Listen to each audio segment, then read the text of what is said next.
নমস্কার, আমি শর্মিষ্ঠা। গল্প বলি শোনোতে সব শ্রোতাদের স্বাগত জানাই। যারা চ্যানেলটি সাবস্ক্রাইব করেছেন, আমার সঙ্গে আছেন, তাদের সকলকে ধন্যবাদ জানাই।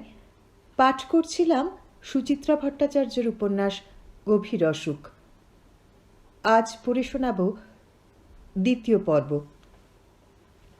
একটু আগে প্রবল এক কালবৈশাখী বয়ে গেল শহরে। দিব্যি দিনভর নির্মেঘ ছিল আকাশ। প্রখর তাপে নিয়মমাফিক হাঁসফাঁস করছিল নগরবাসী। হঠাৎ শেষ বিকেলে কুচকুচে কালো মেঘ দখল নিল আকাশের। ঘন ঘন বিদ্যুতের টঙ্কার, চিরে ফালা ফালা হয়ে যাচ্ছে নভমণ্ডল, সঙ্গে কান ফাটানো বজ্রপাত আর মুষলধারায় বৃষ্টি। ইয়া ইয়া ফোঁটা ঝরছে, মাটি ভেদ করে জলকণারা ঢুকে যাচ্ছে পৃথিবীর অভ্যন্তরে। হাওয়ার গর্জন কি! শোঁ শোঁ গুঁ গুঁ। শহরের বুকে টিকে থাকা বৃক্ষরাজি আছাড়ি পিছাড়ি খাচ্ছে বাতাসে, নতজানু হয়ে প্রাণ ভিক্ষা করছে বুনো ঝড়ের কাছে। এমন ঝড় বৃষ্টিতে ঝমঝম বারিধারার কোনো সুললিত সঙ্গীত নেই, বরং এর সঙ্গে যেন রণক্ষেত্রেরই মিল বেশি। মর্মর শব্দ করে ওয়েলিংটন স্কোয়ারের কোণের কৃষ্ণচূড়া গাছটা ভেঙে পড়ল। দেখতে দেখতে ধর্মতলা স্ট্রিট জলে জলময়। বিরক্ত মুখে ঘন ঘন ঘড়ি দেখছিল ইন্দ্রজিৎ। বৃষ্টি থেমে গেছে পাক্কা 22 মিনিট।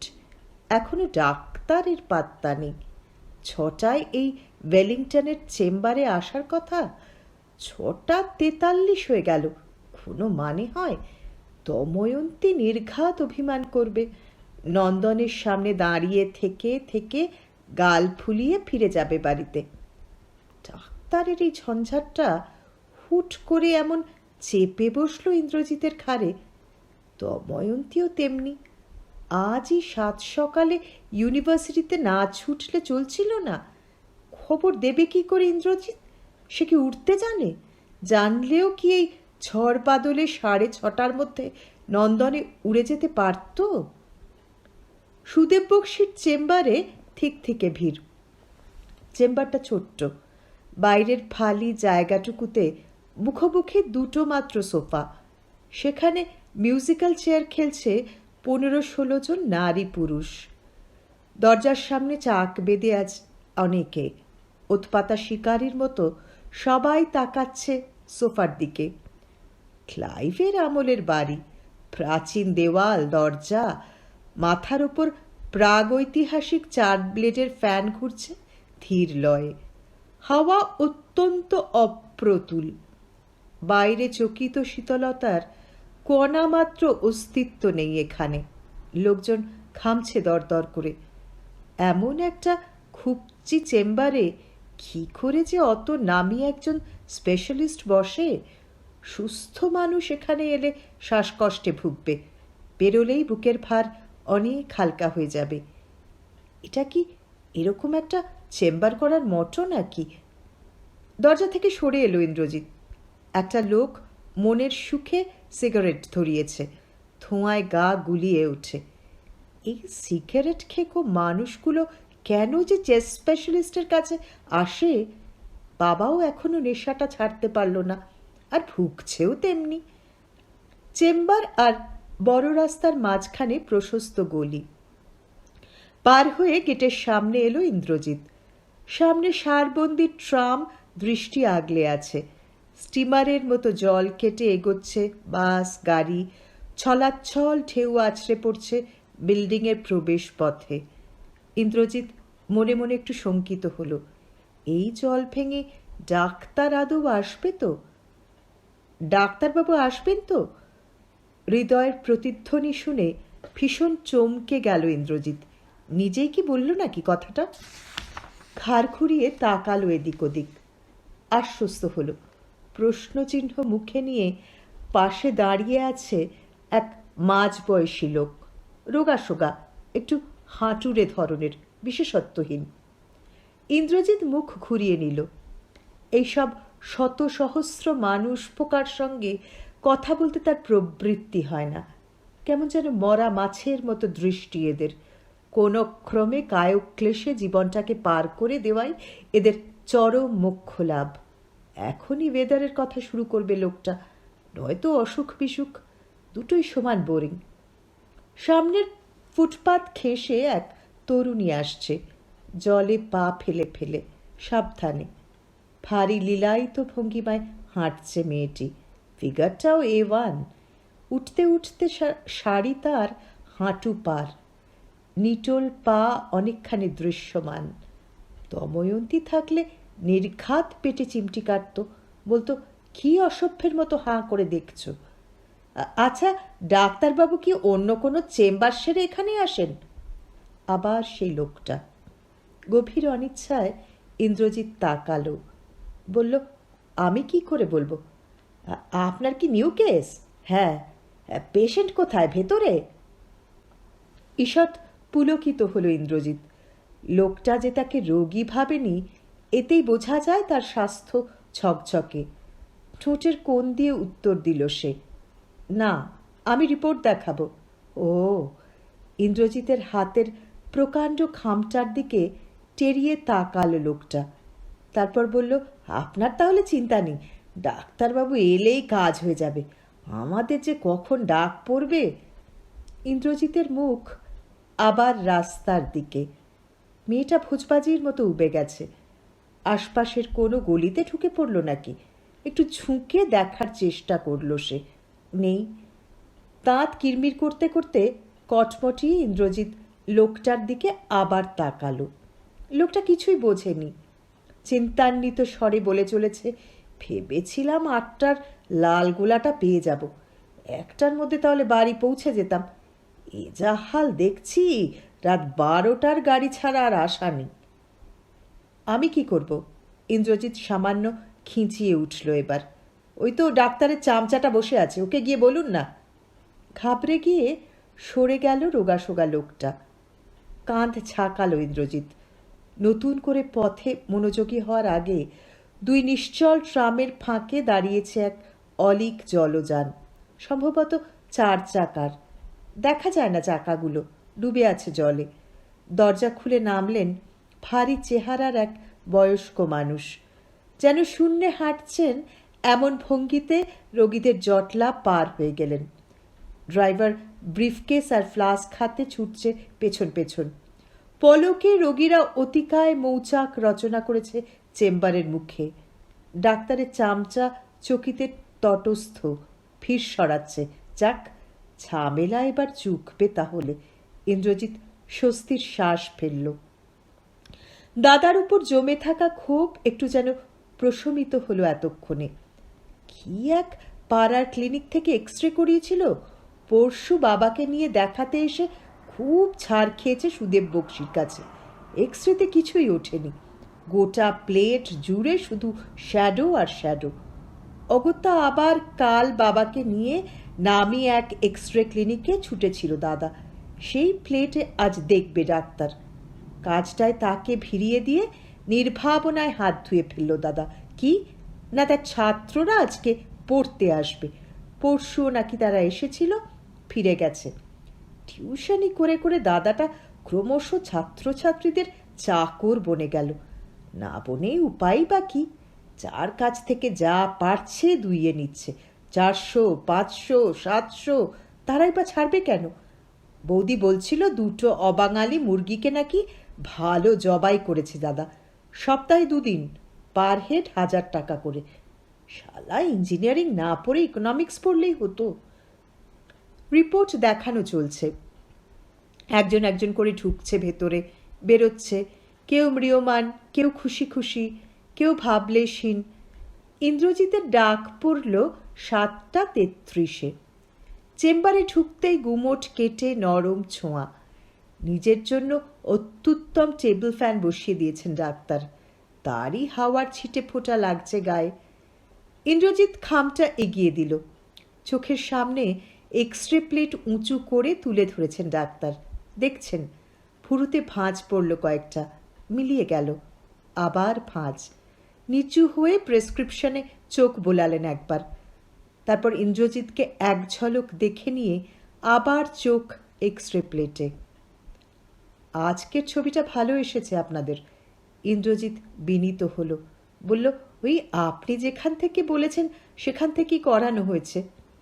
আরে একবার ইন্দ্রজিৎকে দেখে নিলেন ডাক্তার। হাত বাড়িয়ে ভিউ বক্সে বসিয়েছেন প্লেটখানা।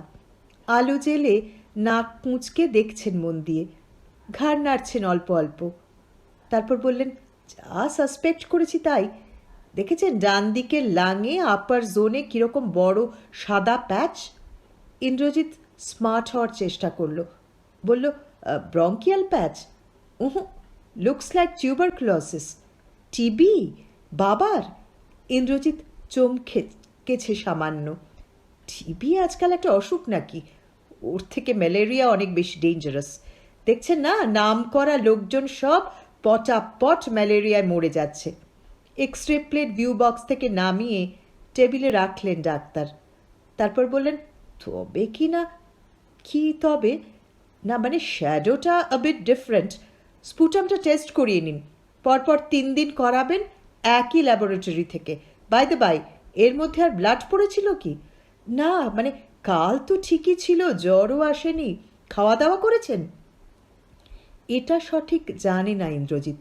বাড়িতে কানাঘুষো শুনছিল বাবার নাকি ইদানিং খাওয়া কমে গেছে খুব। সেই উত্তরটাই আন্দাজে চালিয়ে দিল। বলল, না না মানে অরুচি হয়েছে একটু। অরুচি হলে তো চলবে না, খেতে তো হবেই। টিবি হলে ফুডটাই হবে ফার্স্ট মেডিসিন। যা ইচ্ছে খান, কিন্তু পেট পুড়ে খান। টিবির ওষুধ আমি এক্ষুনি স্টার্ট করছি না, স্পুটাম রিপোর্ট আগে দেখে নি। ডাক্তার ফসফস করে প্রেসক্রিপশন লিখছেন। আমার খুব স্ট্রেঞ্জ লাগছে, পেশেন্টের জ্বর কাশির রেকারেন্ট হিস্ট্রি রয়েছে, অথচ এতদিনে একটা চেস্ট এক্সরে হয়নি। একবার বোধহয় হয়েছিল, ইন্দ্রজিৎ মিনমিন করল, মানে ওই বছর 6 আগে। ডাক্তারের কলম থেমে গেল, চোখ তুলেছেন। পেশেন্ট আপনার কে হয়? বাবা।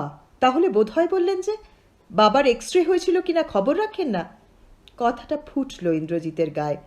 ডাক্তার কি বলতে চান বাবাকে অবহেলা করে ছেলেরা, বাবার খোঁজ রাখে না? ডাক্তারের ধারণাটা ভাঙতে চাইল ইন্দ্রজিৎ।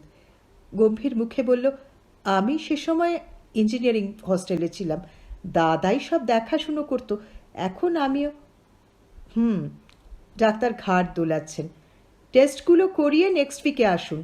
আর একটা কথা, এখন থেকে ওর ওয়েটটা রেগুলার নোট করবেন, এভরি উইক, না পারলে অন্তত every month, and absolutely no smoking.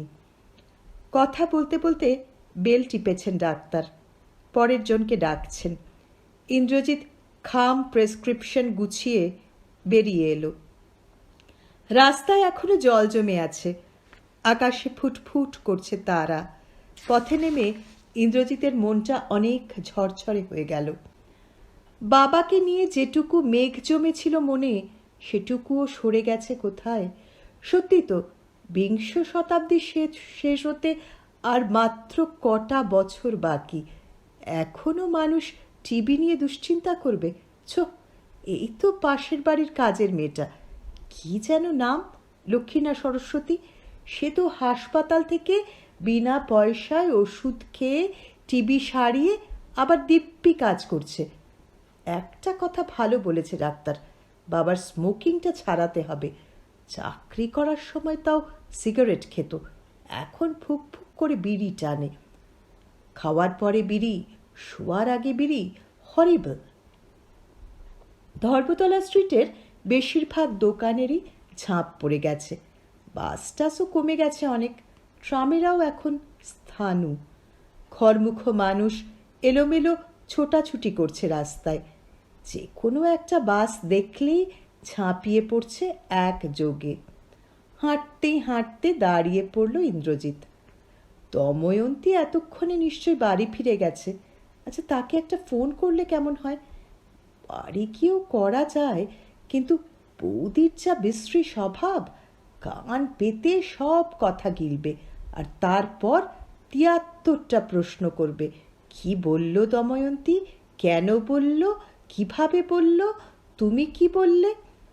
পাশেই একটা বড়সড় রেস্টুরেন্ট, সামনে কাজ ঘেরা বাক্সে গরম তাওয়া, মুরগির চাপ গন্ধ ছড়াচ্ছে মনোরম। তার পেছনের কাউন্টারে এক তাগড়াই চেহারার লোক বসে কাগজ পেন্সিলে হিসেব কষছে। ইন্দ্রজিৎ কাউন্টারের সামনে দাঁড়ালো, বলল, একটা ফোন করা যাবে? না তাকিয়ে টেলিফোন এগিয়ে দিল লোকটা, বলল, 3 রুপিয়া। সব জায়গায় তো 2 টাকা। মৃদু প্রতিবাদ করল ইন্দ্রজিৎ। ইন্দ্রজিতের দিকে এবারও না তাকিয়ে টেলিফোন সস্থানে রেখে দিচ্ছিল লোকটা। ইন্দ্রজিৎ আটকালো, বলল, ঠিক আছে, 3 টাকাই দেব। দময়ন্তীর দিদি ফোন তুলেছে, বৈজয়ন্তী। মিহিস্বরে বলল, ইন্দ্র, কোত্থেকে ফোন করছো? এই তো বাবার ডাক্তারের কাছে এসেছিলাম, বৃষ্টিতে ফেঁসে গিয়ে ডাক্তারও দেরি করলো। ও মা, তোমার বাবার কি হয়েছে? ওই বুকে একটু সর্দি কাশি। টিবির কথাটা বলতে মুখে বাঁধল ইন্দ্রজিতের, কোনো কারণ ছাড়াই। এই মুহূর্তে বাবার অসুখ নিয়ে আলোচনা করতে তার ইচ্ছেও করছে না। ছোট ঢোক গিলে বলল, তুমি অফিস থেকে ফিরলে কখন? ঝড় বৃষ্টিতে আটকাওনি? আমি তো আজ অফিসে যাইনি। সে কি, কেন? আমার আজ একটা ইন্টারভিউ ছিল। আবার চাকরি পাল্টাচ্ছ? তুষ, এরা বড্ড খাটায়, দেয় তো মাত্র 6.5। আজ যেখানে ইন্টারভিউ দিলাম তারা মিনিমাম 9.2 দেবে। বৈজয়ন্তীর মাইনের হিসেব সব সময় দশমিকে। 6,500 থেকে 9,200 লাভ দিতে চাইছে বৈজয়ন্তী। যা স্মার্ট ড্যাশিপুশি মেয়ে, হয়তো পেয়েও যাবে। মাইনেও দিচ্ছে বটে এই কোম্পানিগুলো। কি বা কোয়ালিফিকেশন?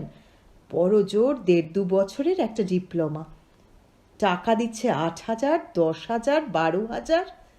পলকের জন্য বুকটা চিনচিন করে উঠল ইন্দ্রজিতের।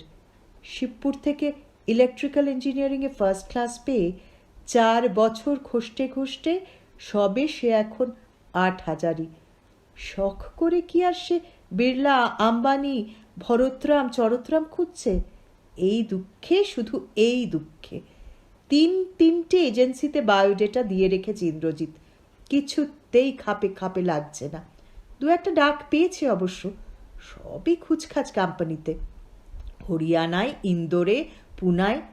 একটু যদি নিরাপদ কোনো অর্গানাইজেশনে জুৎসই অফার পায় ইন্দ্রজিৎ, দিল্লিতে হোক কি মুম্বাইতেই হোক, কিংবা জেড্ডা বা আবুধাবি। দুঃখের শ্বাস গোপন করল ইন্দ্রজিৎ। উচ্ছ্বসিতভাবে বলল, বাহ, পেলে একদিন তা যে খাইও কিন্তু। ইল্লি রে, খাটবো আমি আর খাবে তোমরা? সমবয়সী বৈজয়ন্তীর সঙ্গে ইন্দ্রজিতের ঠাট্টা ইয়ার্কির সম্পর্ক। ইন্দ্রজিৎ আওয়াজ দিল, বলল, এত কিপটে কেন? সাথে কি আর তোমার বয়ফ্রেন্ড জোটে না? মারবো এক থাপ্পড়। তুমি বনুর ঘাড় ভেঙে খাও বুঝি? তোমার বনু তোমার থেকেও সাহিংসা। ভ্যানিটি ব্যাগের মধ্যে মানি ব্যাগ রাখতে ভুলে যায়। এক্ষুনি বলছি বনুকে, দাঁড়াও, তোমার জিভ কেটে রেখে দেবে। ইন্দ্রজিৎ একটু আশান্বিত হলো। তার মানে দময়ন্তী ফিরেছে। গলা নামিয়ে বলল, কি করছে দময়ন্তী? শুনতে পাচ্ছ না? পাশের ঘরে হাঁটছে। এই মাত্র ভিজে জাব হয়ে ফিরল, ঠিক যেন ভিজে শালিক ছানা। রাস্তায় কোথায় আবার গর্তে পড়েছিল। ক্রিম কালারের কামিজ একেবারে কাদায় মাখামাখি। ডাকছি ওকে, ধরো। কানে রিসিভার চেপে দাঁড়িয়ে আছে ইন্দ্রজিৎ। শোনার চেষ্টা করছে হাঁচির শব্দ, পাচ্ছে না। গাটা হঠাৎ ছমছম করে উঠল ইন্দ্রজিতের। দময়ন্তী অন্য মেয়েদের মতো নয়।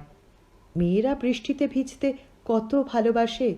মেঘ দেখলেই মেয়েরা নাকি ময়ূরের মতো পেখম তুলে নাচতে চায়। দময়ন্তী ঠিক উল্টো। এক ফোঁটা বৃষ্টি গায়ে পড়ল কি না পড়ল, অমনি চোটে বরফ। হ্যাঁ, বরফই। রাগলে অসম্ভব ঠান্ডা সুরে কথা বলে দময়ন্তী, এত শীতল যে অন্তরাত্মা পর্যন্ত কেঁপে যায়। টকটক শব্দ হচ্ছে কাউন্টারে। তাগড়াই লোকটা বাঁ হাতে এক কাস্টমারের দিকে মৌরির প্লেট এগিয়ে দিল, অন্য হাতে পেন্সিল ঠুকছে। ইন্দ্রজিৎ তাকাতেই বলল, 2টো কল হলো। ইন্দ্রজিৎ কবজি ওল্টালো, বলল, 5 মিনিট হয়ে গেছে? আমার এখানে পার কল 3 মিনিট।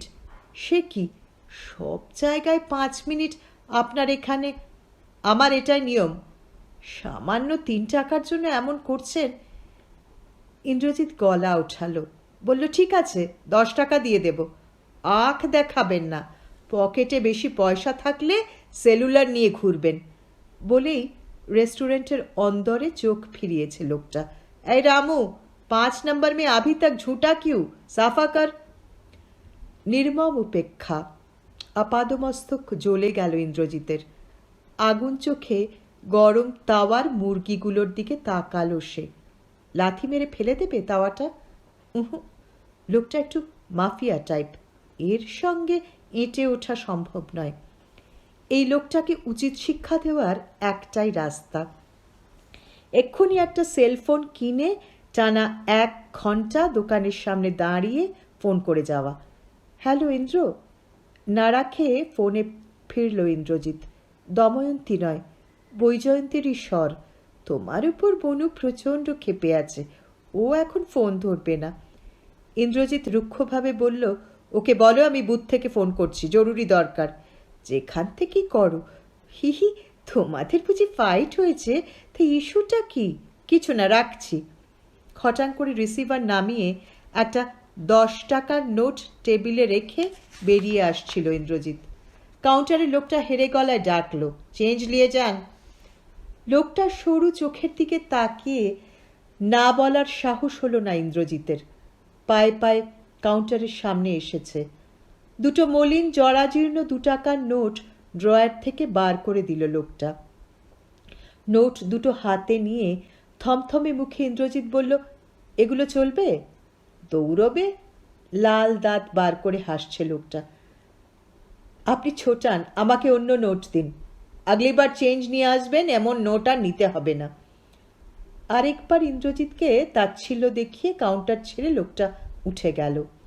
ছেঁড়া নোট 2টোকে ঘৃণ্য পোকার মতো পকেটে পুরল ইন্দ্রজিৎ। হনহন করে বাস স্টপের দিকে হাঁটছে সে। হাতের প্রকাণ্ড খামখানা ভারী বোঝার মতো লাগছে এখন। ছুঁড়ে ফেলে দিতে ইচ্ছা করছে ট্রাম রাস্তায়। কেন যে দাদাকে মুখের ওপর বলে দিল না ডাক্তার ফাক্তার সে পারবে না, তারও যথেষ্ট জরুরি কাজ আছে আজ। দাদার শালা ডাক্তার ঠিক করে দিয়েছে, দাদার শালাই তো আসতে পারত। বৌদি তো সকালবেলায় খুন্তি নেড়েই খালাস, সারা দুপুর ঘুমিয়ে ঘুমিয়ে মোটা হয়, নয়তো টিভি দেখে দেখে চোখ খারাপ করে। সে আসতে পারতো না ডাক্তারের কাছে? তারও তো শ্বশুর, তার কোনো দায়িত্ব নেই। ফুঁসে ওঠা রাগ নিয়ে বাড়ি ফিরল ইন্দ্রজিৎ। নিজের ঘরে ঢুকল না, সোজা বাবা মার ঘরে এসেছে। বাবা খাটে বসে স্যুপ খাচ্ছে, মোড়ায় মা, হাতে বাবার রুটির থালা। ছেলেকে দেখে অমলকান্তির খাওয়া থেমে গেছে। খোলাটে চোখের মণিতে প্রশ্ন আর শঙ্কা তীর তীর। ওর দৃষ্টি সঙ্গীতে ফেরালো ইন্দ্রজিৎকে। খামটা টেবিলে রেখে যথাসম্ভব শান্ত করেছে নিজেকে। জোর করে হাসল, অনুচ্চ স্বরে বলল, ভয়ের কিছু নেই, থুতু পরীক্ষা করাতে হবে। কল্যাণীর চোখ ছোট হলো, বলল, টিবি? অনেকটা সেই রকমই, স্যাঙ্গুইন কিছু বলা যাচ্ছে না। টেস্ট ফেস্টগুলো হোক, তারপর। খাওয়া দাওয়া কি আলাদা করতে হবে?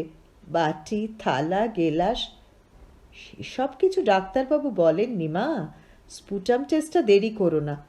এমনিতেই এক্সরে দেরিতে হয়েছে বলে ডাক্তারবাবু রেগে গেছেন। আর সিগারেট বিড়ি আজ থেকে একদম বন্ধ। অমলকান্তির মুখ কাগজের মতো সাদা হয়ে গেছে। করুণ স্বরে বলে উঠলেন, আমি বাঁচবো তো ইন্দ্র? কথাগুলো শেষ হয়েও রয়ে গেল বাতাসে। নিস্তব্ধ ঘরে প্রতিধ্বনিত হতে লাগল। অভিজিতের আজ ক্লাস ছিল দেরিতে, 2:30-টে। কলেজে এসে শুনল দেবেন কুশারি খোঁজ করছিল তার। কেন এই অনুসন্ধান আন্দাজ করছিল অভিজিৎ। টাকা চাইবেন দেবেন কুশারি। বিশাল স্টাফ রুম এখন ফাঁকা ফাঁকা। প্রায় অন্ধকার ঘরখানায় গোটা আষ্টেক ফ্যান ঘুরছে। কোণের টেবিলে গুলতানি করছে জনা 4-5 অধ্যাপক। কয়েকজন ক্লাসেও গেছে। বড় টেবিলে ছড়ানো ছেটানো ব্যাগ দেখলেই বোঝা যায়। 1:30-2টোর পর কলেজে ছাত্রছাত্রীরাই থাকে না। অধ্যাপকরা আর বসে থেকে কী বা করবে? তাও যা হোক অনার্সের ক্লাসগুলো হয়। অনার্সের ছেলে মেয়েদের কিছু ভয়ভীতি আছে। পাসের ক্লাস তো ঢুঢু। 180-র মধ্যে 21 জন হয়তো টিমটিম করছে। কলেজের দারোয়ান দীপাকর 2টো থেকেই চাবির গোছা হাতে ঘুরঘুর করে। কোন কোন ঘরে তালা মারতে হবে। প্রিন্সিপালের বাড়ি গোবরডাঙ্গায়।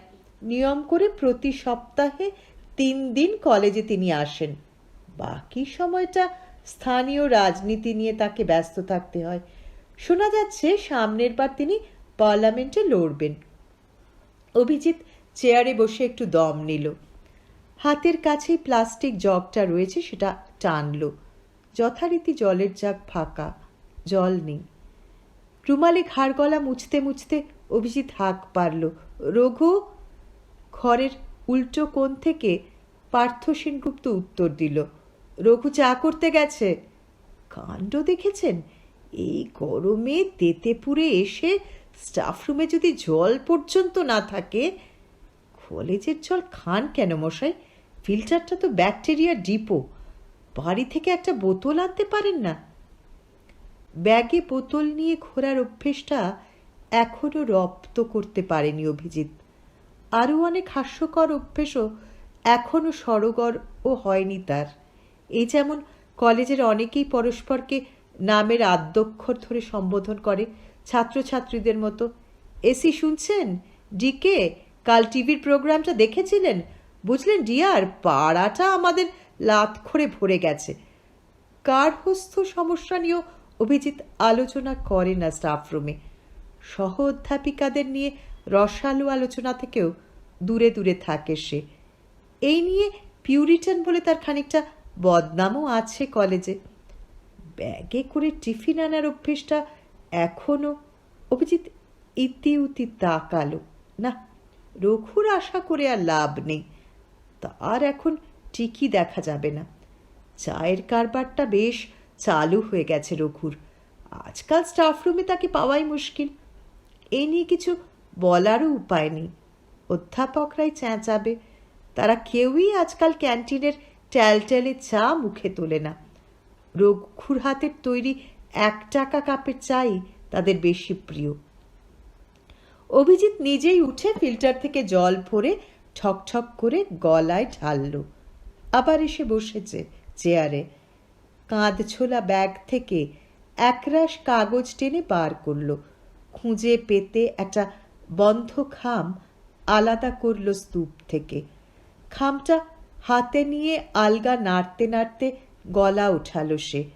বলল, পার্থদা, কোয়েশ্চেন কি বড়বাবুকে দিতে হবে? দীপেন রায় ফুট কাটল। বলল, আপনি দেননি এখনো? এই একটু দেরি হয়ে গেল। যান যান, বড়বাবু কথা শোনাবে। পরীক্ষার আর কদিন আছে? কবে জমা দেওয়ার লাস্ট ডেট ছিল? পরীক্ষা মানে সাংঘাতিক সিরিয়াস কিছু নয়। কলেজের বার্ষিক 11 আর ফার্স্ট ইয়ারের। প্রশ্ন করতে হয় বলেই করা, খাতা দেখতে হয় বলেই দেখা। প্রায় সবাই উঠে যায় ক্লাসে। তবু এই কোয়েশ্চেন তৈরি করা, জমা দেওয়ার লাস্ট ডেট, হেন তেন প্রথা বজায় রাখতেই হয়। না হলে কলেজে শিক্ষার মর্যাদা থাকে না। আড়ম্বর যত গুরুগম্ভীর হয়, প্রথাও তত হাস্যকর দেখায়। তবুও পার্থ প্রতিবাদ জুড়েছে অভিজিতের হয়ে। লাস্ট ডেট কি দেখাচ্ছেন মশাই? কজন এখনো জমা দেয়নি তার লিস্ট দেখাবো? পিডিআর, সিএস, এমএম, মানে আপনাদের গোটা ফিলোসফি ডিপার্টমেন্টটাই। আপনাদের ইংলিশের পিপি দিয়েছে? সমরজিৎ ফোড়ন কাটল। বলল, আমাদের ধরিত্রী দিয়েও দেয়নি এখনো। আমাদের ডিপার্টমেন্ট কিন্তু অল ক্লিয়ার। মাধুরীদি, শিখা, অরুণাংশু, নন্দিতা সবাই দিয়ে দিয়েছে। পুলকেশ নাক গলালো। মহিলারা আবার কাজের ব্যাপারে বেশি পাংচুয়াল। দেখেন না প্রিন্সিপাল কেমন মেয়েদের তোল্লাই দেয়। ঘরের অন্য প্রান্তে বসে এক মনে কি যেন লিখছিল কণিকা বসু। ক্ষীণ তনু, ফর্সা রং, চোখে হাই পাওয়ারের চশমা, বয়স 50 ছুঁই ছুঁই। কাজ থামিয়ে চোখ পাকিয়ে তাকিয়েছে কণিকা। এই, আমাদের মেয়েদের নিয়ে কি কথা হচ্ছে? দীপেন মুচকি হাসল, বলল, আমরা আপনাদের প্রশংসা করছি কণিকাদি। সব দিক সামলেও আপনারা কলেজের নিয়মকানুন কত কঠোরভাবে মেনে চলেন।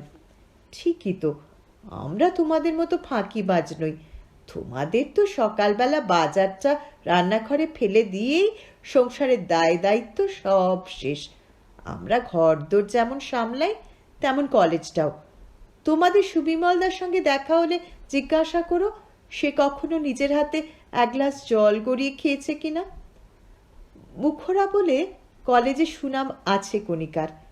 পুরুষ অধ্যাপকেরা তাকে একটু সমছে চলে। তবুও এই মুহূর্তে দীপেন তার সঙ্গে তর্ক জুড়ে দিয়েছে। সংসারে সে কি কি কাজ করে তার খুঁটি নাটি ফিরিস্তি শোনাচ্ছে। দীপেনের বলার ভঙ্গিটি ভারী ব্যঞ্জনাময়। বাকিরা সবাই মজা পাচ্ছে খুব। কণিকাও ছোড়নেওয়ালি নয়, টুকটুক হুল ফোটাচ্ছে ছেলেদের টিউশনি করা নিয়ে, আড্ডা নিয়ে, আলস্য নিয়ে। স্টাফ রুম এখন মুখর। বিতর্ক সভা থেকে মন বিযুক্ত করার চেষ্টা করছিল অভিজিৎ। তবু কণিকাদির কথাগুলো মাঝে মাঝেই বিঁধে যাচ্ছে কানে। বাজার আড্ডা ছাড়া ছেলেরা কিছুই করে না। টিউশনি করাটা শখের। কণিকাদির বর ব্যাংকের ম্যানেজার। বলতে গেলে সব অধ্যাপিকায় ডাবল ইনকাম গ্রুপের মানুষ। এরা তো টিউশনিকে নাক মুচকে দেখবেই।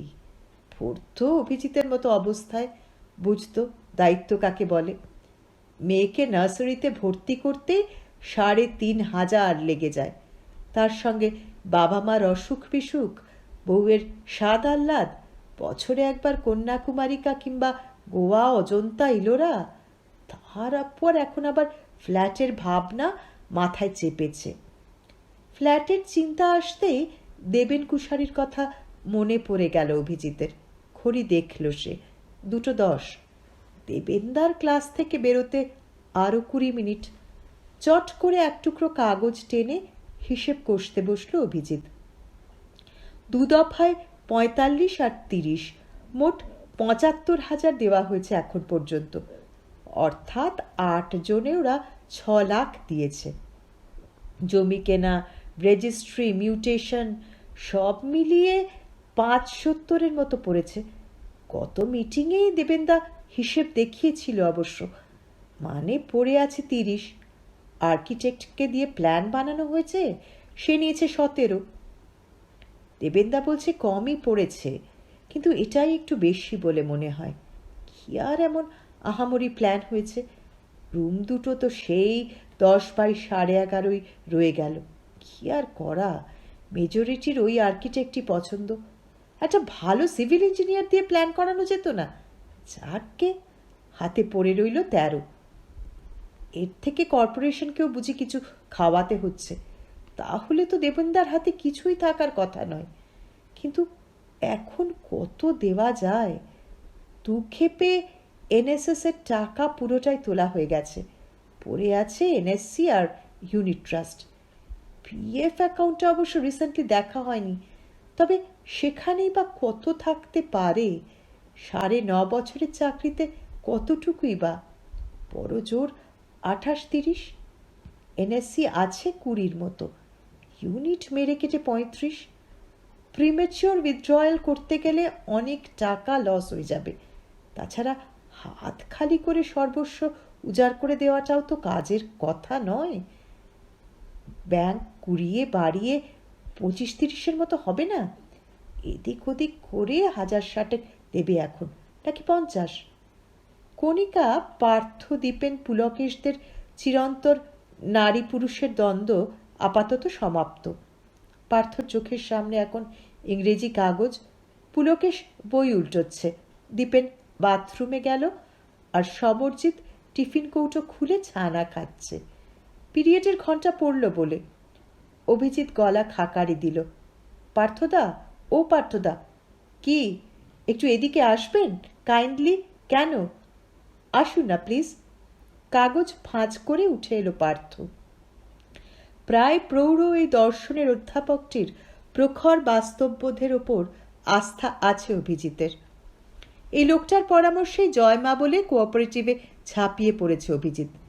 স্টাফ রুমে অভিজিতের ফ্ল্যাট নিয়ে আলোচনা হলেই হাসাহাসি হয়, নানান জন নানান মন্তব্য ছড়ে।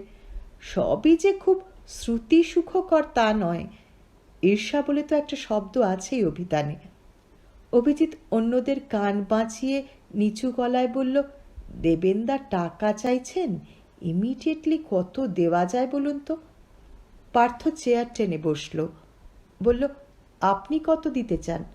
না মানে আপনি কত দিয়েছেন? আমার সঙ্গে তুলনা করলে চলবে? আমি তো on the verge of retirement, এক পা বাড়িয়েই বসে আছি। আপনাদের মতো লোন ফোন তো পাবো না আমি। যতটা ম্যাক্সিমাম দিয়ে রাখতে পারি সেভিংস থেকে ততটাই আমার পক্ষে মঙ্গল। দিয়েছেন কত তা তো বলবেন। না না, দিইনি এখনো, অ্যারাউন্ড 90 আরও দিয়ে দেব ভাবছি। বোনাস ইউনিটগুলো সব সেল করে দেব। তাতেই কত হবে? অভিজিৎ সামান্য ঈর্ষান্বিত হলো। লোকটা বছর বছর প্রচুর জমায় শুনেছে, তা বলে এত? জমানো ইউনিট বেচে নয়, শুধু ইউনিটের বোনাস বেচেই 90,000?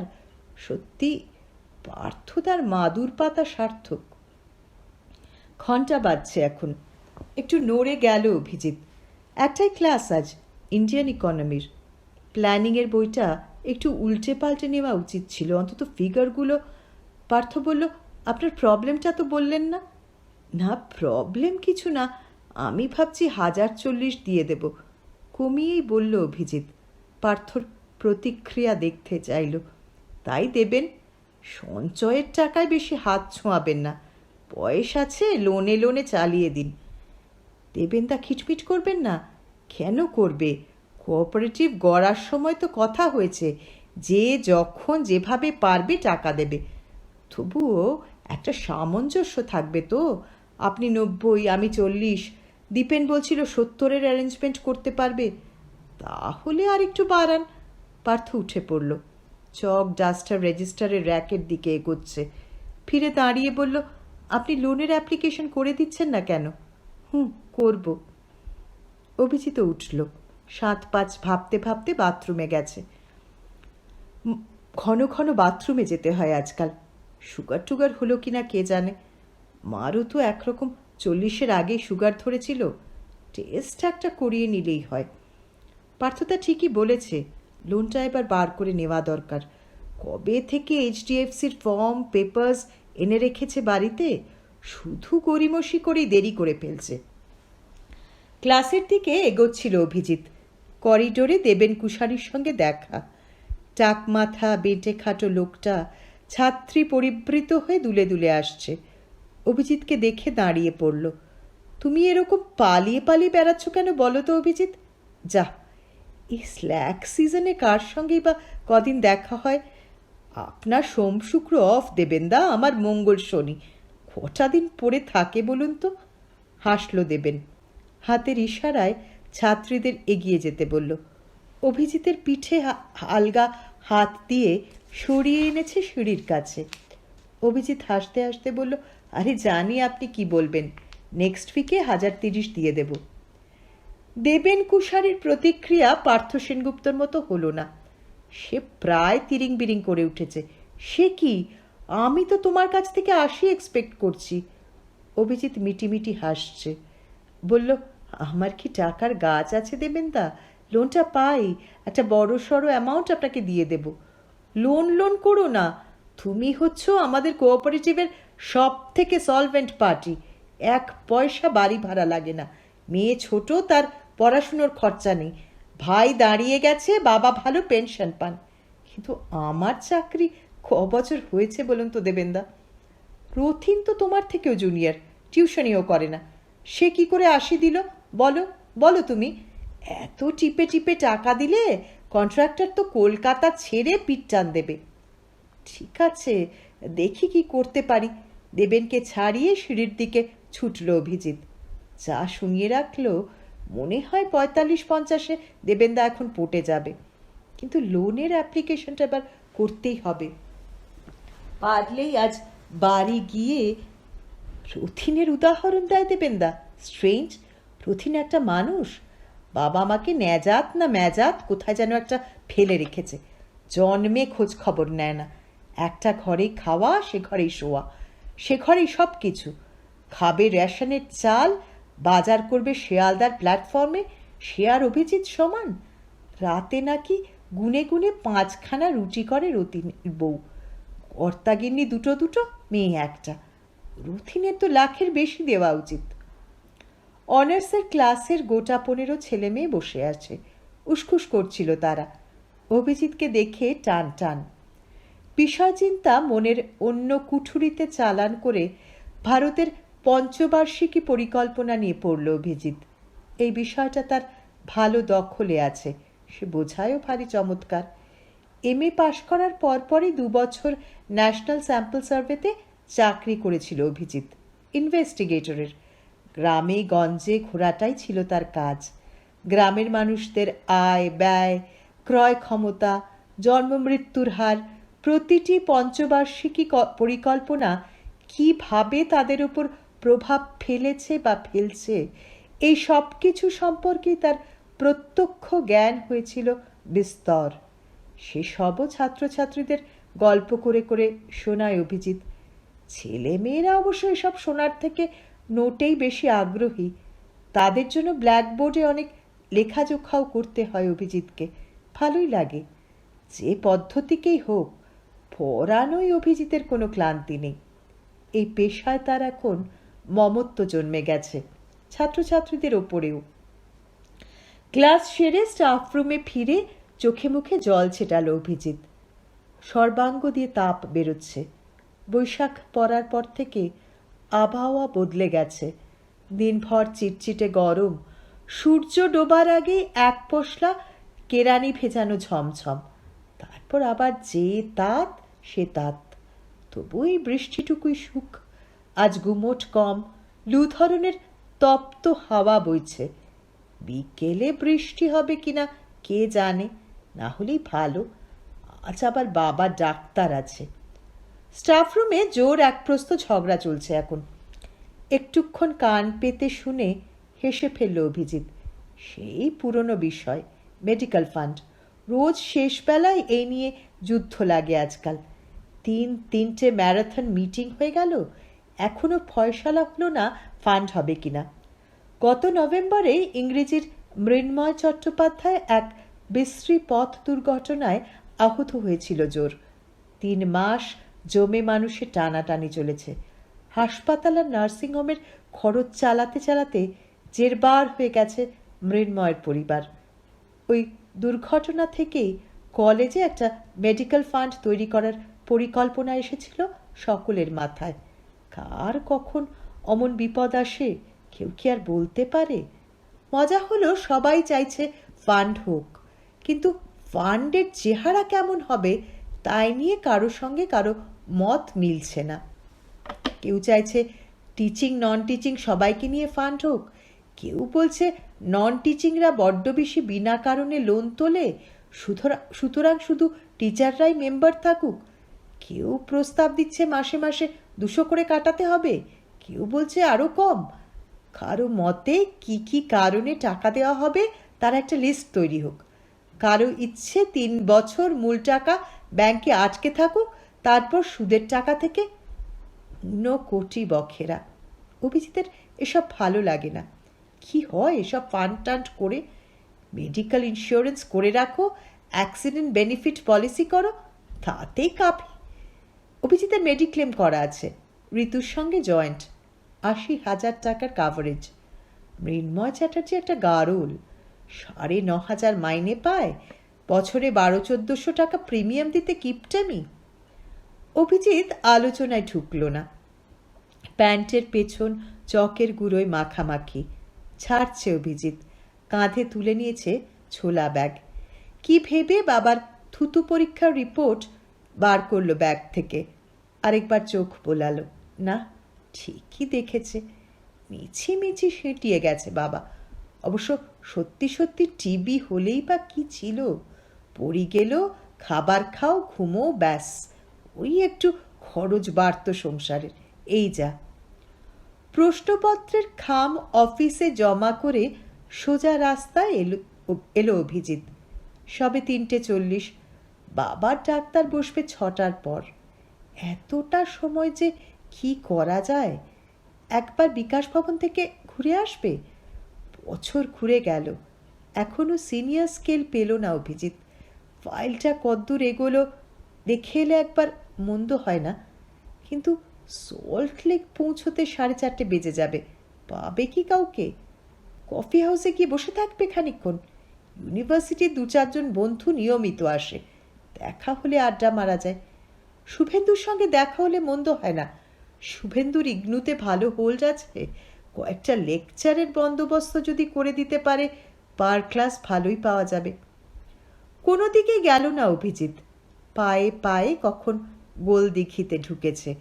সাঁতার ক্লাবের ছেলেমেয়েরা দাপাদাপি করছে জলে, পাড়ের কাছে হাত পা ছুটছে শিশুরা। একটা কালো মতো মেয়ে তরতরিয়ে ডাইভিং বোর্ডে উঠে গেল, দুহাত সামনে মেলে খাড়া নামছে জলে। তলিয়ে গিয়ে আবার ভেসে উঠল, ঝাঁকাচ্ছে, টুপি পরা মাথা। একদল সুঠাম যুবক হৈ হৈ করতে করতে ওয়াটার পোলো খেলছে দূরে। একটা দমকা হাওয়া উঠল হঠাৎ, দুলে উঠল গাছগাছালি। সমগ্র দৃশ্যটাই কি মনোরম। জল থেকে একটা নরম বাষ্প উঠছে, ঠান্ডা ঠান্ডা, সোঁদা গন্ধ মাখা। আহ, চোখ বুঝল অভিজিৎ। তখনই ফ্ল্যাটের চিন্তাটা ঘুরে এলো। ম্যাক্সিমাম কত লোন দেবে এইচডিএফসি? 2-2.5? তারপরেও তো লাখের ওপর জোগাড় করতে হবে। লোন নিলে কাটবেও অনেক, টিউশনি বাড়াবে আরও। ঋতু বড় খ্যাচ খ্যাচ করে, বাড়িতে ছেলেমেয়েরা এলে নড়াচড়ার জায়গা থাকে না। ইন্দ্র মাত্র 2 দিচ্ছে সংসারে, আর একটু কি বাড়াতে বলবে ইন্দ্রকে? যতদিন না বিয়ে করে ততদিন তো ওর উচিত। মাকে সংসারের খরচা কমাতে বলবে? কোন দুঃখে বলবে? ছেলে আলাদা ফ্ল্যাট করছে বলে মা বাবাও কৃচ্ছ সাধন করবে, এ কি কোনো যুক্তি হলো? না, গরমের ছুটিতে এবার গঙ্গোত্রী যমুনেত্রী সব বাতিল। বড় জোর দীঘায় 2-3 দিন, কিংবা চাঁদিপুর কিংবা বকখালি। বাবার শরীর একটু সতেজ হলে বাবা মাও যেতে পারে। ঋতু তো বোঝালে বোঝে। কটা বছর একটু কষ্ট করতে পারবে না ঋতু? তারপর তো শুধু সুখই সুখ, মনের মতো করে থাকা, মনের মতো বাঁচা। বিকেল বয়ে যাচ্ছিল সুখ আর উদ্বেগের মধ্যিখান দিয়ে। শুনলেন সুচিত্রা ভট্টাচার্যের উপন্যাসের 2য় পর্ব, গভীর অসুখ উপন্যাসটির 2য় পর্ব আজ পাঠ করলাম। আগামীকাল আবার ফিরব পরবর্তী পর্ব নিয়ে। সঙ্গে থাকুন। নমস্কার।